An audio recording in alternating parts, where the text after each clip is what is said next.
Salon, Saba Salon actually. All praise to the Most High Yah. What's the verdict? Y'all know my slogan, guilty by association. Someone asked me this question.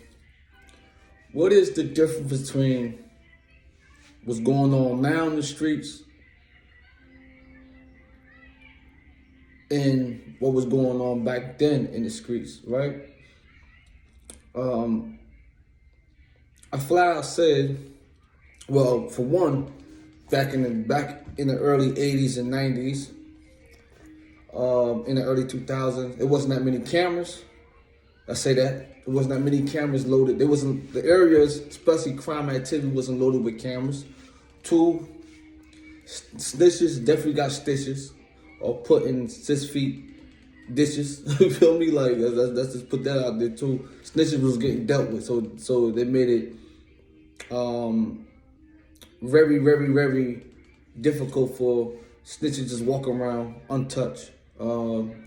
Third, almost every day was initiation. You wanted to join a crew or clique or just hang out with certain individuals that was in the streets, initiation. We wanted to see if you was really about that life or not. You really got tested. Like, you really got jump in this car and we're gonna turn around on this block. You hop out and do your thing. And that's that. There was no talk about it. And once you got it done, we never talk about it ever again.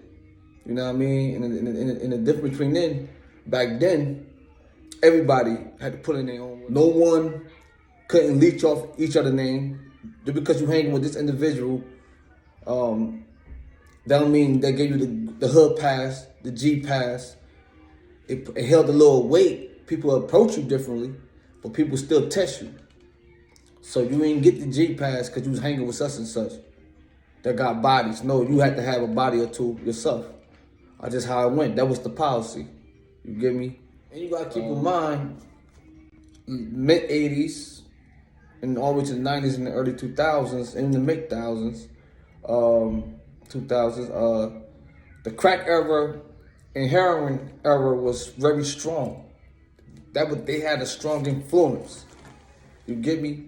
It was very strong influence. You get me? And it was more about drug turf. You got certain areas that still play off drug turf. One of them is Philly, DC, certain blocks in Virginia, certain hills in Atlanta, certain hills in Florida, Baltimore, Camden, New Jersey, Atlantic City, New Jersey. We go up North Jersey, I'm gonna say Jersey City, New Jersey. North, they here and there, but they still bang hard.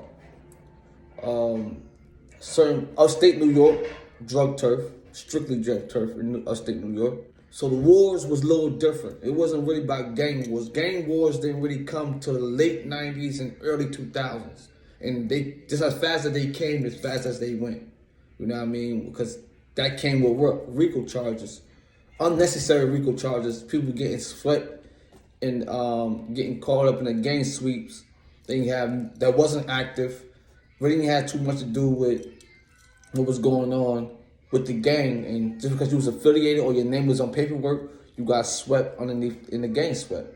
So, you know, that was the difference between a gang war and a drug war, because in a drug war, you got to get caught under a surveillance to actually be caught up in the drug turf or drug war or the drug sweep when the feds or DEA, when they come sweeping people for to arrest you and indict you.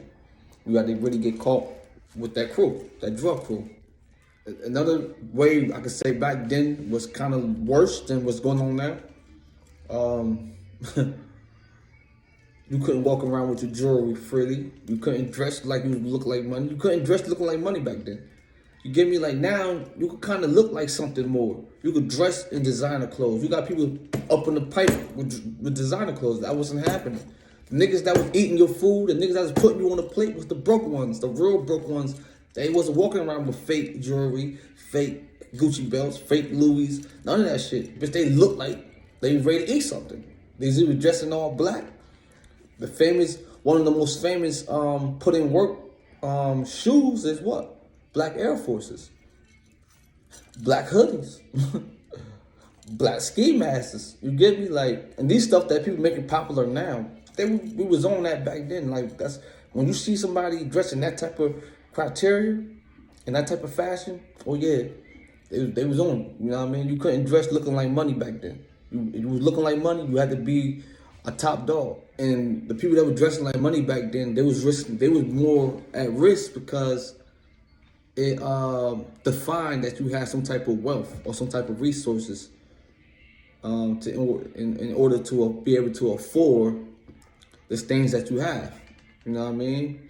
You could have got it from anything. It could have been a gift, anything. But people that was hungry at that time, you know, stick-up kids during that time, you know, they thought you was that guy. They thought you had that papers. That's why civilians was getting robbed too, because if it looked like you had money, they was on your ass. They was on your bumper. That's just how it went. I'm put it like this, like, you got guys in the hood right now walking around looking like food, but they not being touched. Why? Because the next person looking like, you look bummy, you look stupid trying to rob somebody because you got a designer belt. Back then it was normal to tell you to take that shit off. Shoes, people robbing you for your shoes. Now you bummy. Niggas, you can't go to jail. Someone said y'all robbed a nigga because he had a pair of Jordans on. Niggas gonna laugh at you and call you stupid. Back then, it was normal to rob a nigga for his kicks, robbing niggas for his jacket.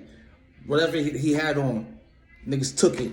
You know what I mean? And they mean it. You give me, they stood on that. Now you ain't doing that now. That's not happening. You're gonna be looking at real bummy.